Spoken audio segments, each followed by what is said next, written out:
Well, thank you so much. And it's Steward with a D, correct? Right, like a wine steward.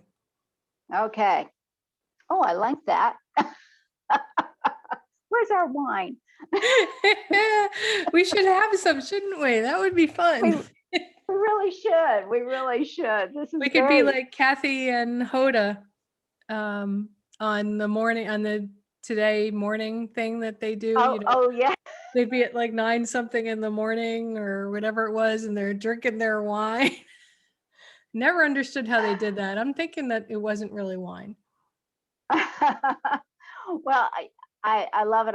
I spoke to a wonderful lady who does a podcast in Australia, and I think it's Wise Women and Wine.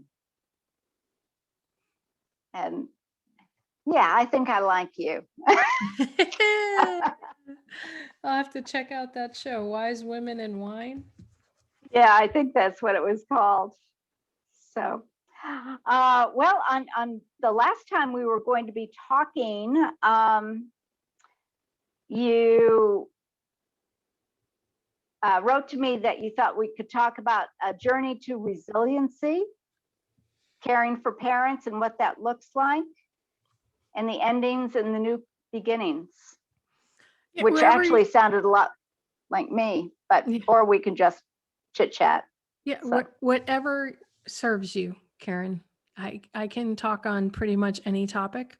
I can talk on questions. I can talk about, imposter syndrome stuff that's coming up. I could talk about anything. I could talk about health stuff and how it could stop. I mean, there are so many different directions I can go.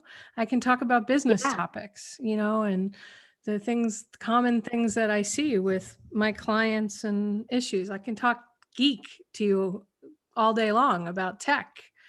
If you want to just go in a totally different direction, we can talk about Star Wars, Star Trek, whatever. I mean, I love this. I love it. I love it. It really doesn't matter. I mean, my birthday show next week, I've got 3 guests on my show, 2 from England and 2 men from England and 2 women from the US, myself and a friend. And we are literally going to do an entire show for my birthday week on Star Wars, Star Trek, Marvel, DC, and Harry Potter. Oh, I love that. I love that. So is this on your podcast? So it'll be live streamed on Tuesday. Cool. And that's your podcast day, right? Yeah. Which is now in the top 5% worldwide of all podcasts. Fantabulous. Yeah. Fantabulous. And the podcast is all about the question. Is that what it's called? And the book is What Would a Wise Woman Do? Questions to ask along the way.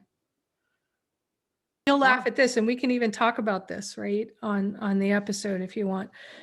So I've been working in this kitchen for a year, and it's kitchen, dining area, everything, right? And I have a beautiful dining room table that I put like a flannel black cloth on to protect the table with all of my equipment and everything. And when I realized that I had another problem upstairs, I was getting so frustrated because I need to be organized. I don't do well in constant disarray. And I just kept saying to myself, this is temporary, this is temporary, this is temporary. So I wasn't really trying to get my environment to a place where I could deal with it. And a friend of mine said, okay, stop saying it's temporary. Say that it's permanent for now. Permanent for now, very different from thinking temporary. Permanent for now. What do you need to do? And they're like, go buy this, go buy that. I'm like, I'm not buying anything. There's got to be something I can do in my house to make this better, because whatever I buy for here is not going to work upstairs, and I'm just tired of constantly spending money. All of a sudden, it dawned on me, I have another leaf for this table.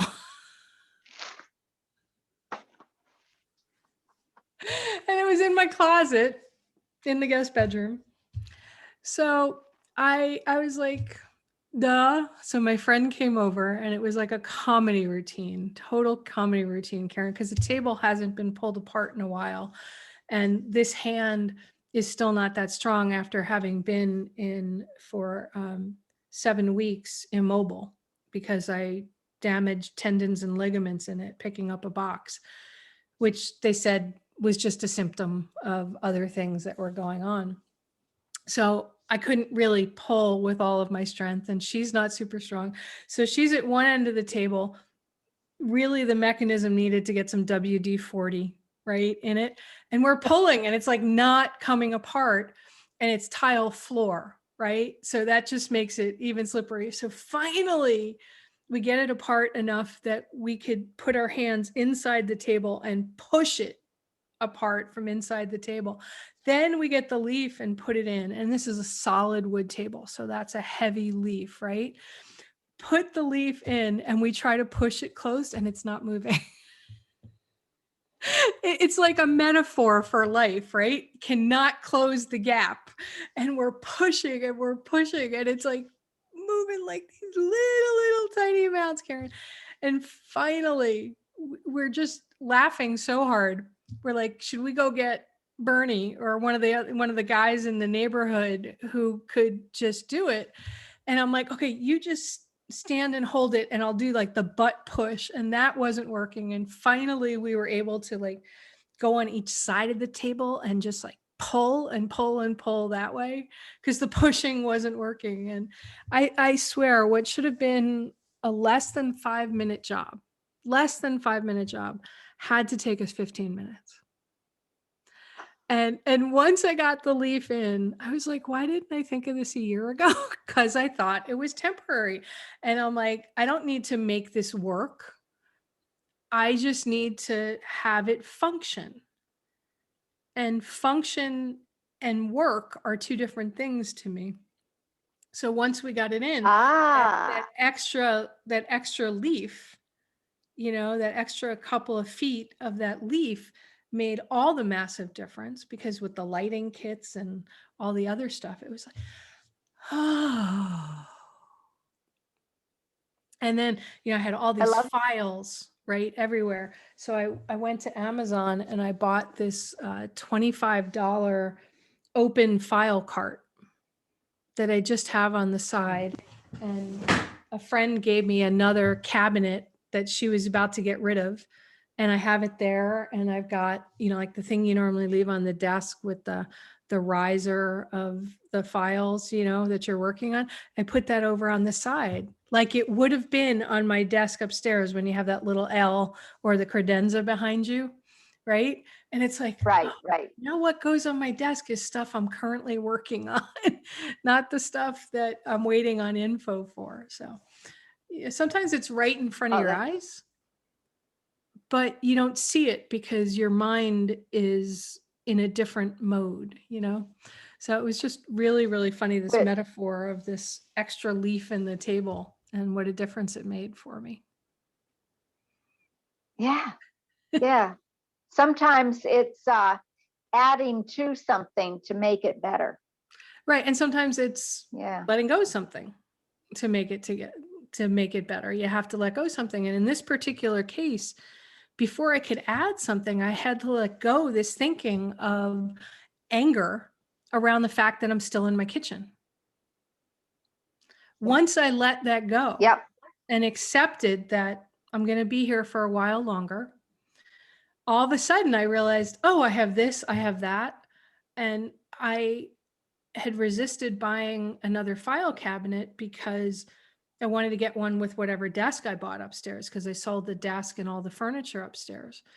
And I didn't want to spend $250 on a file cabinet because I didn't know that was going to go with whatever I was buying, right?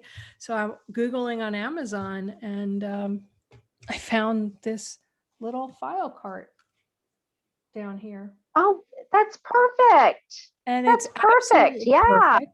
It does everything I want it to do. And it'll go in my closet upstairs if I want, or my handyman is incredibly handy. And he goes, I can make a wood top for that. And you can put that in your garage afterwards and use it just as a little cart for stuff.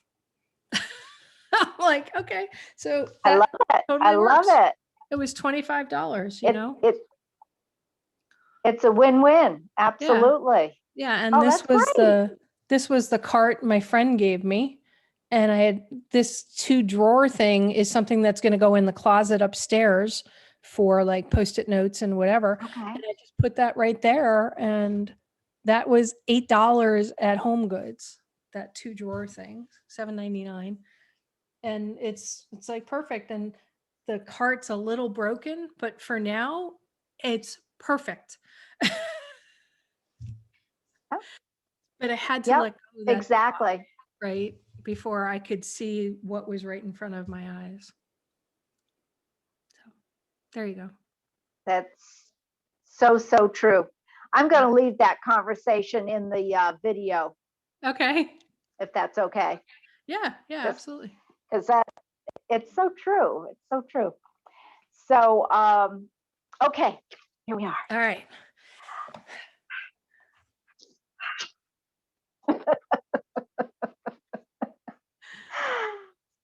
Welcome back to Awesome Life Success Podcast, or actually Awesome Life Podcast. I'm Karen Stultz, your host, and I'm here today with Laura Steward, awesome lady, and a Renaissance woman. There's nothing that this woman has not accomplished along the way. It is so cool to have her and have her in my world. So I'm thrilled that she's going to be a part of this podcast today. Laura operates from a really simple philosophy that I absolutely, positively agree with, and that is treat people better than they expect to be treated. And it's from this belief that she was able to carve her niche and stand out in a high competitive IT field. She geeks out on technology, as she told me earlier. And she has built a guardian angel computer service from a sole employee business into a leading multi-state provider of managed technological services. She's living an amazing life. She intuitively knows how to ask the right question. And she actually has a podcast called It's All About the Questions. And it is so true. From that wisdom she's learned from her mother's side, that in baking pies and learning with her grandmother, she developed an innate ability to ask questions that would propel business leaders and entrepreneurs to accomplish amazing things. She's also an avid reader, and she understands questions that control the outcomes of things by reading and learning. She started this when she was about 6 years old. And based on all of the answers that she is receiving, she's been able to build a 15-year technological business that she has later sold. Is that correct? You sold that business? And she now has an amazing podcast that is broadcast live quite often. She's a speaker, author, business advisor, a former iHeartRadio host, and an international podcast host. She's the author of award-winning international best-selling book, What Would a Wise Woman Do? And she asks questions all along the way. So we've just been having a wonderful conversation, and you can see some more of that conversation over on the YouTube channel. But welcome, Laura. I am so thrilled to have you joining me today. We've been trying to do this for a while, and I've been on her podcast, which is always a lot of fun. And I'm thrilled that you're on Awesome Life Podcast with me. And we were kind of talking what we would talk about today, because you are, like I say, a Renaissance woman. Well, thank you. So welcome. Oh, thank you. It's such an honor to be here today, Karen, and on your great, incredible podcast, which I love. Oh, you're so sweet. You're so sweet. It's so true, though it is. It's all about the questions. And when we allow ourselves, part of awesomeness is awesome is actually an acronym. And the first part, the A in awesome, is to be aware and allow. And that is what we need. We need to ask the questions, get out of our own way, and start allowing things to occur. And you have done that so admirably through the years. Oh, well, thank you so much. It's amazing. And you were telling me a little bit earlier how you're kind of a geek as far as science fiction goes, and metaphysical, and tell us more. I love it. I'm such a total geek, although I prefer intellectual badass. I just I like that. Yeah. so perfect, because what I believe defines a geek, truly defines a geek.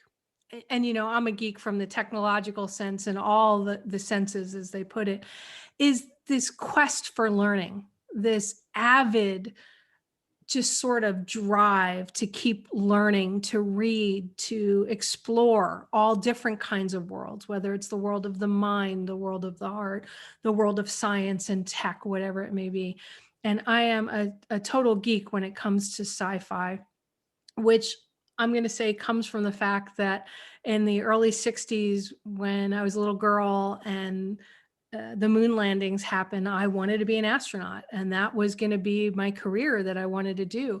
And technology was going to be my way to get there. And this whole love of science fiction came from that time as well, watching Star Trek and all the crazy sci-fi movies that came out on the after school movies and the 4:30 movies and all of that stuff that happened way back in the 60s that they don't have quite the same way anymore. And it's this idea of there's worlds beyond the worlds that we see. And Star Wars came out in the 70s. I went and saw it multiple times. The original movie, when it came out, I went to the second ever Star Trek convention that happened at the Hilton in New York City. The entire cast was there. And my parents just fostered this whole love of all of these things. And that drive to be an astronaut, which I later decided, Karen, I did not want to do, because my idea of really what I wanted to be as an astronaut was more the Star Trek universe idea of being an astronaut, where there's not a lot of politics involved. Everybody's working together. It's all diverse. You go to explore new worlds on, basically it's a spaceship, but it's not like the International Space Station, which is really tiny and you have to jet off from crazy rockets and things like that. It's amazing what SpaceX has done. And if you look behind me right now, when they have rocket launches from Kennedy Space Center, which is about an hour away from here, I can see the launches from my backyard. Oh, how wonderful that is. Yeah, I'm like you. I wanted to be an astronaut too at some point, a Star Trek astronaut. Like, right. That was ideal. And then I realized all of the G-force gyrations and testing that you had to go on, and my stomach just wouldn't handle that. I don't even do roller coaster. But in the Star Trek universe, you wouldn't have had to do all that, right? It's very, very different. And it's about intellectual and science and all of those different pieces.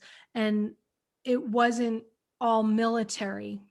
So I went into technology because I felt that it was the only way I could get, and especially as a woman back in those days, for a woman to be an astronaut was unheard of until Sally Ride, or the Russian females that made it into outer space, was through technology, through engineering, through science. Those would be the only ways that I could get there without going into the military. And I'd always had a love of it anyway. My dad used to let me take things apart. And then finally he's like, all right, I think we need to begin teaching you how to put this stuff back together. And how did all that go? Is there any special part of technology? Because that's a big area that you enjoyed working on in particular. Was it creating communications or? Well, it was computers. I had a love of all things computers, and I have a degree in computer science, as well as technical writing, and a master's of management and organizational behavior as well.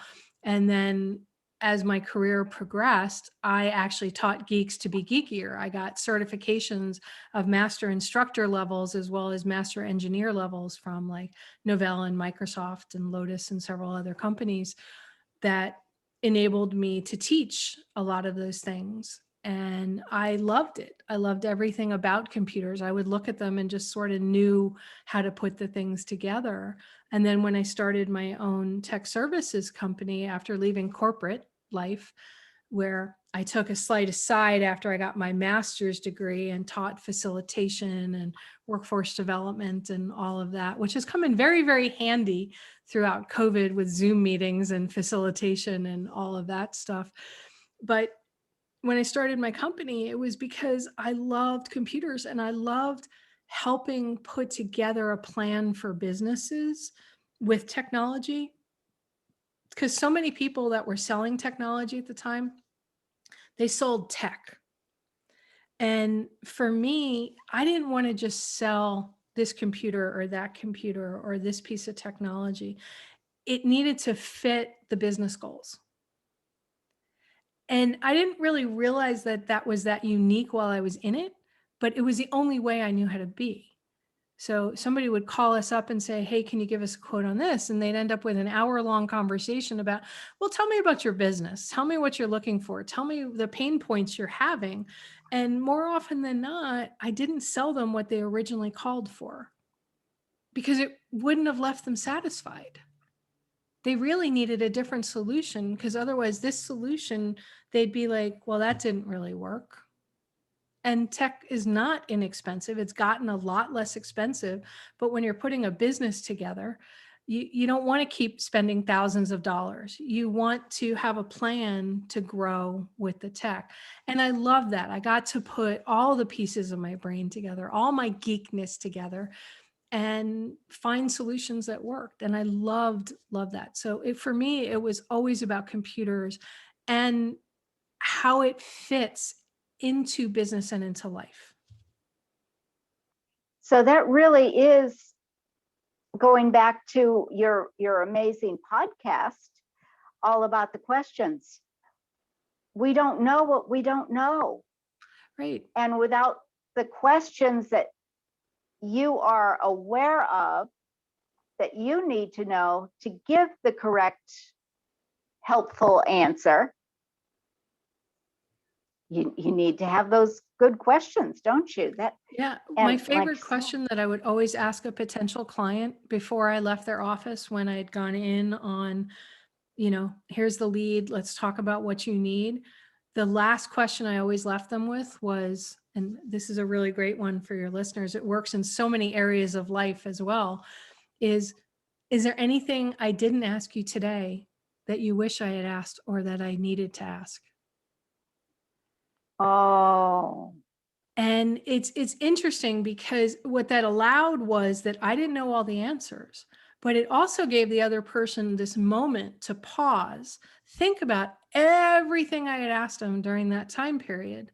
Invariably, the answer is no, you really asked everything, which then, of course, puts me in a nicer light with them.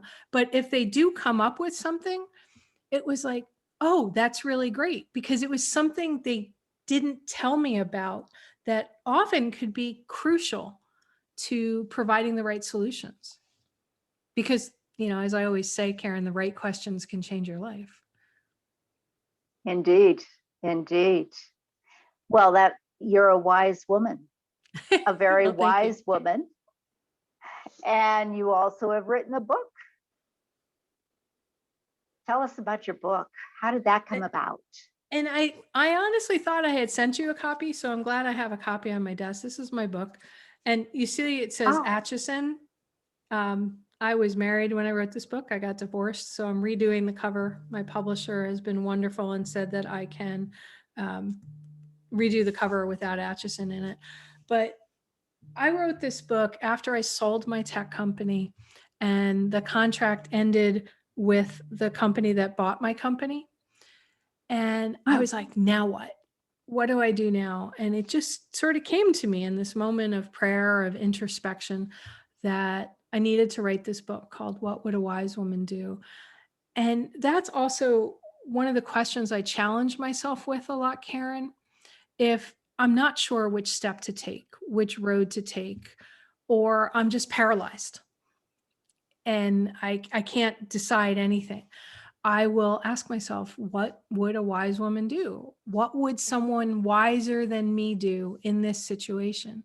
And again, like that question I always pose to potential clients, it gives permission for my inside, all of my conscious, my unconscious, to say, I don't know the answer to this, so I'm open to the answer coming in, to the person coming in who can answer it. And that's what I titled my book. And it's broken up into different chapters from experiences in my own life. So what would a wise woman do in business and in finance and in personal crisis and self-perception, in relationships? I've not had very successful marriages. I'm twice divorced. But I learned a lot of different questions to ask along the way that helped me grow, that helped me move forward and hopefully make better choices. And if the choice wasn't working out, I learned the questions to ask to help me move past that as well. Yeah. Oh, And that that's is. all in the book. And there's a little bit of Spock. And where can people get a little bit of Spock in there as well? Yeah. There's a chapter, and I call it the Spock point. And I talk about how Spock from Star Trek, live long and prosper, really has this no emotion thing, but Spock really isn't about no emotion. The Vulcans are about containing their emotion so that they can make choices from logic. But that logic is still skewed by information coming from different places. They may have to evaluate emotions of other people to find what the fact is inside of there. So I use something that I call the Spock point in the book to help explain how you can filter all of that out to ask the right question. That is cool. That is really cool. It is the question, and actually that is the answer to my next question was, or comment, which was the idea of, you asked the question of people, higher self, divine, friends, relatives, and then get out of your own way. Right. Let it go so we can allow that download or that person to show up with just the right answer at just the right time. Right. And that's interesting. You said just the right answer at just the right time. How many times, I know I've done this myself, how many times have you asked the same question of multiple people and you get an answer and you're like, no, that can't be right. And you keep asking until you get the answer that you realized you really wanted. Not necessarily the answer you needed, but the answer you wanted. And sadly, more often than not, that the answer that we want, that we start asking these questions to lead us towards that answer we want, oftentimes it's just going to set you in a loop. It's not going to move you forward. It may move you forward in a little bit, but then you're going to go right back, because we really need to ask questions to get to the answers that we need in order to have an awesome life and not just be stuck in the life one of the things you and I were talking about earlier was the fact that I've been working out of my kitchen for the last year because I had a mold air conditioning situation upstairs. And I kept thinking this was going to be temporary. And just in a couple of months, I'd be back upstairs, right? So I was only asking myself questions around, well, this is temporary. What do I need to just work for a couple of months? And, I'm at my table and dragged all my equipment downstairs. Well, it's a year now, and I have to replace the AC upstairs again. And I don't know how much longer it's going to take, but I realized I couldn't handle what was going on down here. This temporary fix was not working. So a friend said, well, what if you thought about it as permanent for now instead of temporary? And I went, oh my God, what a mind shift. And as soon as I did that, and she's like, and you can go out and you can buy some stuff for the kitchen to work with what you need to do, get another table, whatever. And I just was resistant to the whole idea of buying more stuff. I'm like, I must have something in this house I can use. All of a sudden it hit me, Karen. I had another leaf for my table in the closet, right? Why didn't I put it in? I didn't put it in because the only questions I was asking myself were around temporary. Temporary means you're not going to modify anything. You're just going to make it work. Yeah.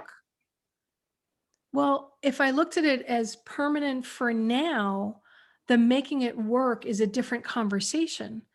What do I need to do to make it work for permanent for now? I need more space. Well, how do I get more space? Oh, there's another leaf sitting in the table.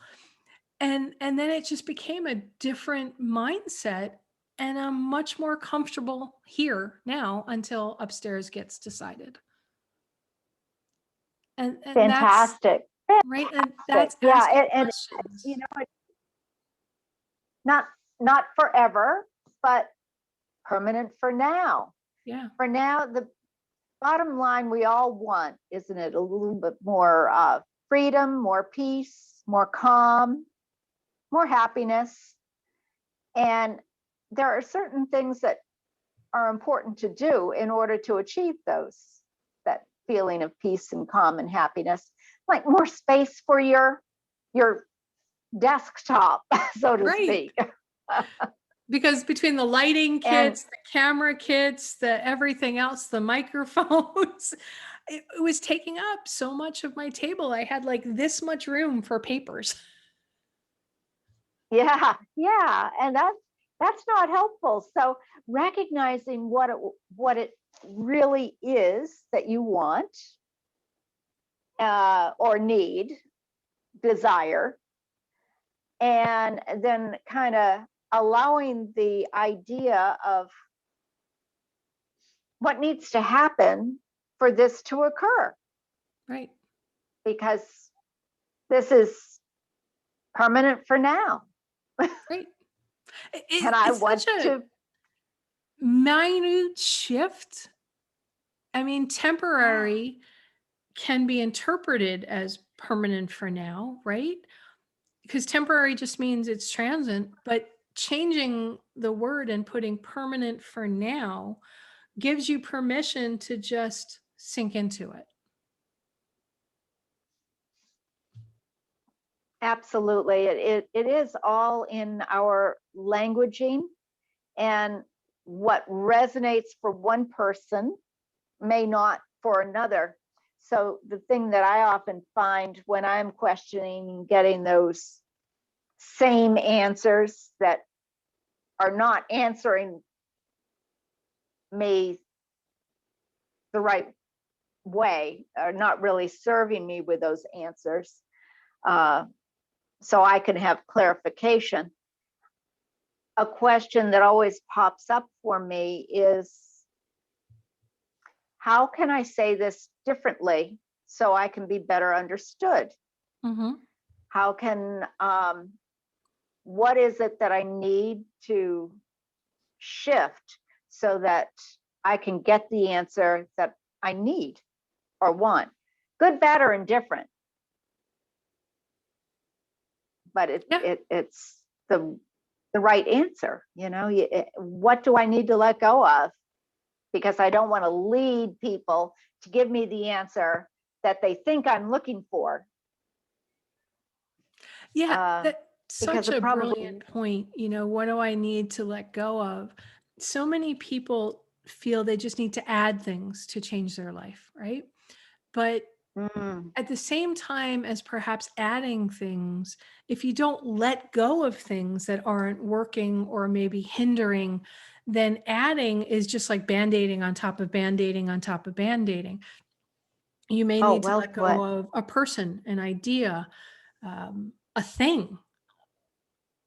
You may need to let go of a mindset, like I did around the temporary, and then all of a sudden, oh, there's another leaf for this table. And it made a massive difference. And then using my real office chair instead of my dining room chair, which didn't put me quite right height. So the chiropractor was always like, okay, what the heck is going on? Because my arm was up here with the mouse, my dining chair, and it was always hurting. And that's not helpful.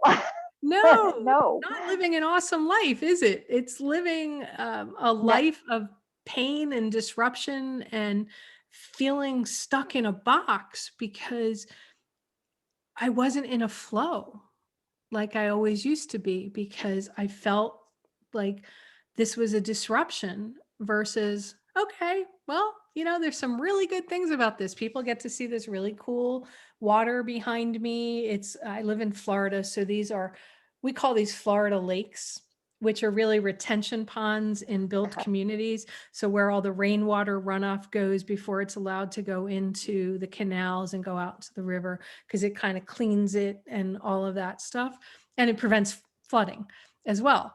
But to me, I live on the water, but it's a retention pond, but I live on the water, and I have egrets and eagles and hawks and beautiful, amazing birds and turtles. We've had some gators. So having my office down here right now, I get to enjoy some of that stuff, because my view from upstairs where my office is beautiful, but it's the street view. But I'm up high enough because it's a slight second story that I'm seeing the tops of palm trees, but I can't see this view. So having an awesome life to me, Karen, is all about mind shifts and perspectives, and not always trying to control your environment, but flowing with it. I haven't always been really good at this. It's been a struggle this last year with health issues and mold issues and sound-induced vertigo, where my own voice can make me want to black out. So I've learned what I need to do to control that part of my environment, but I can't control it permanently. I can't, because I can't always know what your microphone's going to do, or if the lawn guys are going to all of a sudden decide to do the lawn. So yeah, finding a way. And the other wonderful thing you have there is being able to see the space shuttles go off periodically. That's kind of cool too. I used to see the shuttles all the time until they stopped them. Now we see all of the SpaceX launches. Yeah. And the United Launch Alliance, those are really incredible. And about 4 months ago, one of the flight paths for one of the SpaceX took a different pole approach after it launched. So it came more over the house instead of a little bit further away. And the sonic boom made my windows bow in. Oh my gosh. I bet that probably affected your vertigo. Oh yeah, especially since I wasn't aware they were doing a different pole thing. And I was sitting inside after it had gone up, because the sonic boom takes a moment after you see the launch happen. And I had gone inside, and it was, whoa, what the heck was that? Oh, okay. Not so good. Oh, wow. So yeah, go again.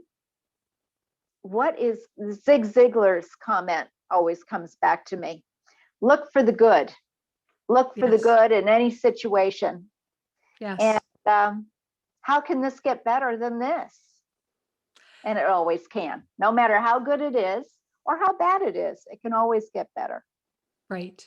Which is why I rarely watch the news, or when I'm on social media, I am very careful about what I look at on social media, good or bad, because it's very easy to compare yourself to others. You know, I look at what people have been posting throughout this last year, and you know, they've baked bread. My cousin has like redone every room in her house. She's learned to crochet and make screen printing, and I'm totally impressed with her, right? It's totally amazing. I have other friends, the things that they have done in this past year, and I go, I didn't do any of that. I'm with you. We can hang out all you want because I didn't do any of that either. Right. But at the same time, in this past year, I did do a show every week in spite of what was going on with my ears. Sometimes after I did the show, I had to be in total silence for days. But I did it. And I read a lot of books for guests on my show because I read them cover to cover when there's a guest on my show. And that means I read over 100 books a year minimum. Wow. And one guy I interviewed, I actually thought he was a different author. I don't do a lot of fiction authors, but I do a few. And I thought it was a different guy. And I realized it wasn't when I got the advanced copy of his book. And I said, oh, I think I better read more of his books. So I went to the library and he had like 3 shelves of books. Oh my goodness. So Oh I my goodness. took, I don't know, 20 books out from the library and I read them in a weekend. Thank God I can read really, really fast. So I read them in a weekend. That was all I did. I finished a book, read the next book, finished a book, and read the next book. And then had the interview and he's like, wow, you really do know these books. So I told him the story and he laughed. But I was able to do an interview of showing this growth over time.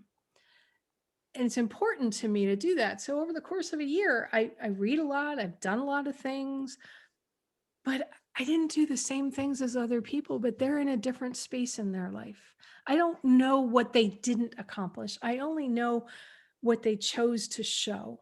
And that's why I'm really careful about social media, because I don't want to compare myself to somebody else. And I think, Karen, you know, when you talk about this on your show, you know, the Awesome Life podcast, that having an awesome life means not comparing yourself to other people, just living your life.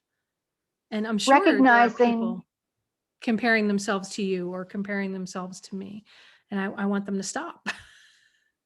well, that's it. When we start comparing ourselves to others, we don't know what's going on. We don't know what's going on behind closed doors in that little head, in that little brain. You know, I've had so many people, and I know you have too, come to you perhaps being larger than life, and yet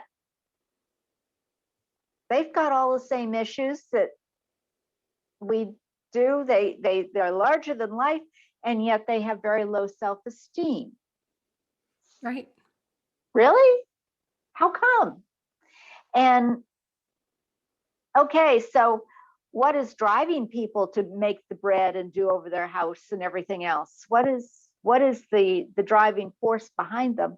Because I don't dare look at what's really going on in me to make me happy. So I'm grabbing at straws is what, and that's what I have discovered in being able to talk to different people. And in the case of my cousin, she was so used to, she's a teacher. She was so used to being so constantly busy with school and after school and prepping for school and taking care of her son and all these other things that really slowed down, especially in the first bunch of months when they were trying to figure out how school was going to happen. She's like, well, this room's been needed to be redone. I've wanted to do it for years. I'm just going to do it now. And she's handy and crafty and always has been. So for her, it was, let's get this energy that I have and do some stuff that I've always wanted to do. And she discovered this whole other side of herself. And she hasn't sent me something that I hinted and she didn't do yet, but she made Yoda crochet things, little stuffed crocheted Yodas and baby Yodas. And I was like, oh my God, I would so want one of these. I didn't get one. I think I don't need know. to We gotta directly ask my cousin to mail me one of these. My birthday's, Yeah. coming up. I'm like, cuz I want one, please. That's right. A happy birthday is coming up for you. You need to have one of those baby Right. Yodas. Yeah. And I actually have a Yoda. Oh, oh, that's great. That's great. I love it. I love it.